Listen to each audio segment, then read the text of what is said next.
This video is sponsored by Crunchyroll, and remember guys, if you want to support the franchise so that we get more Dragon Ball, you can watch Dragon Ball Super on Crunchyroll for free every single episode, but if you want to get it in high definition without the ads so you can stream it to your television or to your mobile device or whatever, sign up at crunchyroll.com/geekdom. 30 free days of premium service to watch not just Super, but tons of other anime. Check it out.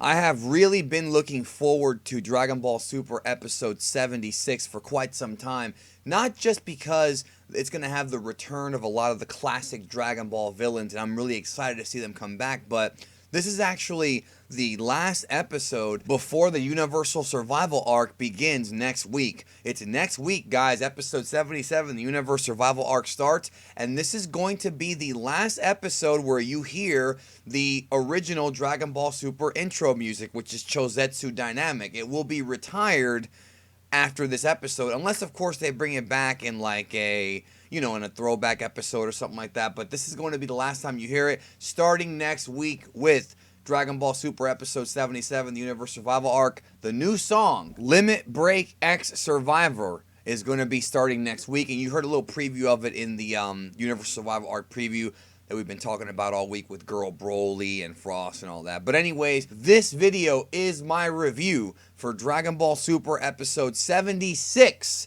Japanese title, Kyoteku Kyabare, Krillin no Tojun Shatabi, which translates to defeat these terrifying enemies.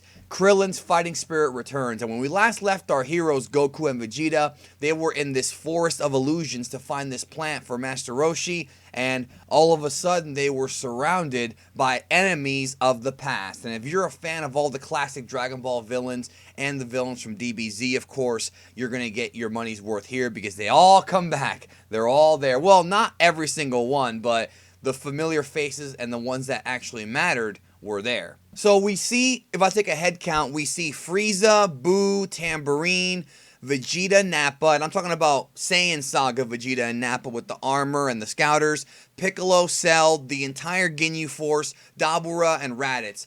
No movie characters, of course, just the ones from the series proper and from the manga, so no Garlic Jr. or any of that stuff, because obviously they aren't in the original manga, and Super's trying to focus as much as they can on the original manga, even though they take stuff from the filler too. It's just Super's, I already did a whole video about how Super has no real canon, and it really doesn't, but let's keep going. So the episode starts pretty much with these enemies like ganging up on Krillin and ganging up on Goku, and it's just, first of all, it's cool to see these villains again, and it's cool that they brought them back without like making it kind of contrived. I like this whole idea of this like illusion forest that creates, villains or people of the past. And it's actually not just villains. We're going to get to that in a minute, but they start attacking them, and quickly, Krillin freaks out, but quickly Goku realizes that these are illusions. And it's interesting because one of the themes of this episode is that Goku is actually really, really smart throughout this entire episode. A lot of folks have been criticizing Dragon Ball Super lately about how Goku's like even dumber than he was in Dragon Ball and in Dragon Ball Z. And I do agree that there is something to that, but this episode, the roles were reversed. Krillin was kind of being a dumbass, and Goku was kind of being a smart guy. And I'm not even kidding. It was kind of trippy. So Krillin beats up Nappa, but when he sees Tambourine, he freaks out because he has a flashback of Tambourine killing him way, way back in Dragon Ball at the end of the 22nd Budokai. For those of you who don't remember, Tambourine kicked Krillin in the head and broke his neck, and that was the beginning of the Piccolo arc back in Dragon Ball, and it was the first time Krillin died, so he freaks out over it. Then he remembers Frieza killing him on Namek, and we see the scene of Frieza blowing him up, and then, of course, he sees Super Boo, which I thought it was going to be Kid Boo, but no, it's Super Boo in this episode, probably because that's the one Krillin remembers, I guess, even though Goku fought Kid Boo, I don't know, but it's Super Boo, and he remembers Super Boo turning him into chocolate and eating him. So Krillin remembers all these guys killing him, but what's interesting about this, and I know we're going to get some complaints about it, it doesn't bother me too much, but what they showed was, when they showed the Dragon Ball scene of Tambourine killing Krillin, they reanimated it, whereas when they showed the Boo and Frieza killings of Krillin, they use the Kai footage. I know some people don't like that they use Kai footage. It didn't bother me that much. It was only for a second. I can't sit here and really criticize it that much, but if that bothers you, just be aware it's in here. Also, some of the frames, the art was a little bit wonky. For the most part, I thought it was fine. It didn't really bother me, but it did look a little bit wonky at times. Other than that, this episode was a lot of fun to watch, especially if you are really a long-time Dragon Ball fan. You have a lot to love. And then I forgot to mention also, when Krillin sees Dabura, he remembers when he got turned to stone.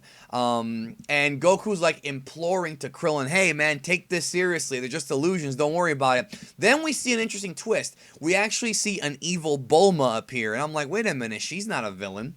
So meanwhile, Uranai Baba, Fortune Baba, goes to meet Roshi, and she shows him the action on her crystal ball, and then 18 and Mariner there, and Baba explains some really interesting things. She says that they're fighting in this forest on the border between the living world and the afterlife, which is weird because the illusionary Bulma's not dead, but I really like the idea of this, like, forest that borders the living and the afterlife. Like, that's a great, like, lore building concept. Like, I really enjoyed that. And I know it's just filler. It's probably not going to be anything that they ever go back to, but the idea that this exists could create a lot of really cool, future episodes with Goten and Trunks or whoever who might want to go in there and fight some enemies. I mean, I don't really know, but I really like this concept. So Goku grabs Krillin by the shirt and he's escaping, and Krillin doesn't want to hurt Bulma, but Goku's insisting, dude, they're illusions. Again, Goku is the smart one. Very interesting. So Goku and Krillin fire a double Kamehameha, which takes out appears to be the Ginyu Force and some of the other ones. And so now they want to go find that paradise grass, that plant. And Krillin gets kind of pissed at Goku because Goku's not taking it too seriously. And he's like, dude, I have to face these guys that killed me. I'm fucked up about it, So Krillin flies away and Goku chases. And then they get surrounded by this purple smoke. And there's this giant... We see these... Again, I really enjoyed this. I like this kind of stuff. These giant-sized versions of the villain. So there's like a giant tambourine, giant Frieza, King Piccolo was there. Goku, of course, goes Super Saiyan to fight them off, and Krillin gets knocked away. He faces off against the giants again. Then we cut to Marin, who's like freaking out over her dad. But Krillin realizes that he won't be able to leave the forest until he's finished getting the grass. So he has to do whatever he can to do. So they go to commercial break. They come back. Krillin's on this island next to a waterfall. Goku's blowing away the illusions, but they seem to keep coming back. So he'll beat the illusion, but they'll reform. So he upgrades to SS3. Goku's like, fuck it, I'm going to power up a little bit, and goes to SS3. But what I do find it weird that Goku has to go to SS3 to fight a bunch of illusions. That was kind of weird. So then the illusions get even bigger. So Goku's like, well, wait a minute. He goes back to his base form, and he starts to concentrate. Right? And all of a sudden, they all vanish. So Goku realizes that he can control the illusions with his ki, with his mind. That was the big twist here. Roshi, of course, tells 18 and them that, Goku realized it. Can Krillin realize it? And here's a great moment in the episode now, which I totally marked out for.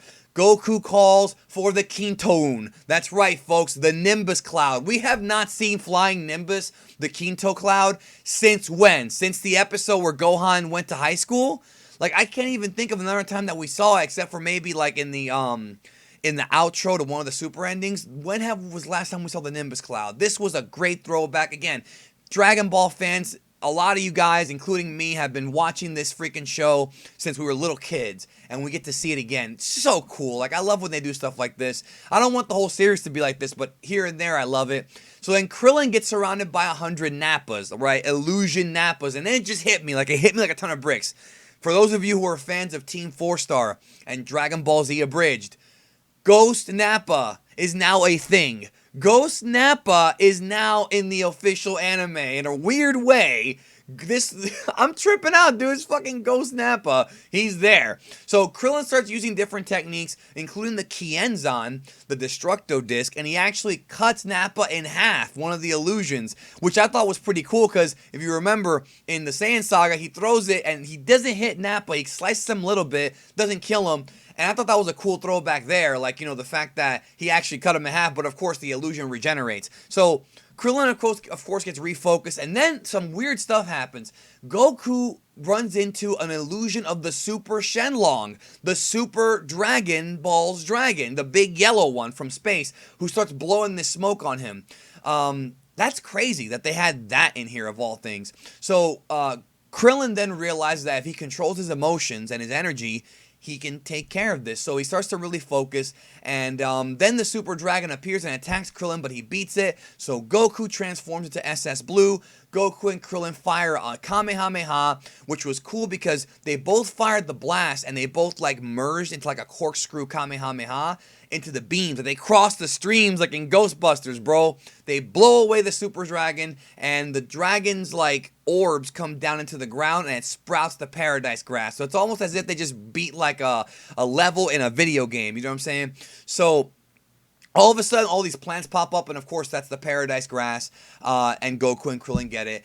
Then Goku and Krillin, of course, head back to Kame House. He hugs his family, and the whole story was that Marin and 18 got to see Krillin fight through the crystal ball. So she got to see her dad kick a lot of ass, and that was cool. I loved it. Roshi and Baba, of course, give the thumbs up. And when I saw the paradise grass, I'm thinking, man, I want to smoke some of that shit with the homies. You know what I'm saying? No, I'm just kidding. Don't do drugs. So Roshi explains that the secret trick to controlling your power instantly is to control your emotions, which again, it shouldn't be anything new at this point. I guess Krillin forgot. And then the episode ends with 18 shaving Krillin's head one more time. He's back to being bald. Classic bald look. Goku asks to spar with him again, and Krillin agrees on one condition: don't transform into a Super Saiyan. The end of the episode. Really touching episode. I really love when Super does these character-centric episodes about, you know, specific. Like, this was really development for Krillin and for Goku. Goku used his head. Goku was smart. Krillin was, again, he also used his head, but he had to face his fears, and he managed to surpass his fears. I loved it so very much. Really fun episode. Sometimes the filler or the in-between stuff in Super is better than the actual, like, arcs. But speaking of arcs, guys, next week, Universe Survival Arc, I'll be doing a full breakdown of the next episode preview here on Geekdom 101 tomorrow. We saw pregnant Bulma belly. We saw 17. We saw freaking Goku and Whis training. Dude, I'm going to break this all down for you guys tomorrow. Punch that subscribe button if you have not. The #1 news source for Dragon Ball on YouTube. Well, I'm not going to be egotistical, but some people think that I am, and if so, I appreciate that very much. It means a lot to me. I always bring you guys the most accurate news possible, but also I have a lot of videos doing explanations and breakdowns of things, and I want you guys to check it out. Thank you so much. Let me know in the comments what you thought about this episode. Did you enjoy it? Also, don't forget, like I say every week, support Dragon Ball Super, guys. Watch it on Crunchyroll. Crunchyroll is absolutely free. You don't have to pay for Crunchyroll. But if you want Crunchyroll in 1080p high definition, and if you want it with no ads, with no commercial breaks, you can watch hundreds of hours of anime just non-stop. So you can sign up for premium. Crunchyroll.com/geekdom. You get 30 free days. Use it. Enjoy it. Thank you so very much, guys. I love all of you. I'll talk to you guys tomorrow.